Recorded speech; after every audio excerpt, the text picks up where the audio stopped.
Mga kapanalig, tayo po ay manalangin sa ngalan ng Ama at ng Anak at ng Espiritu Santo. Amen.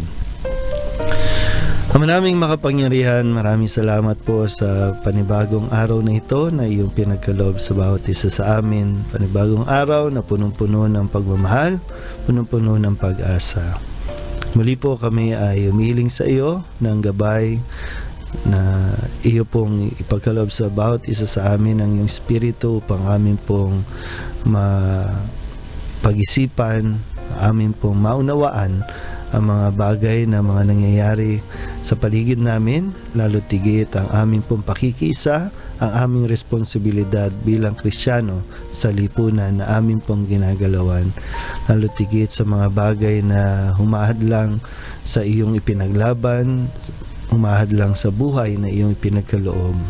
Nawa matuto kaming manindigan para sa buhay.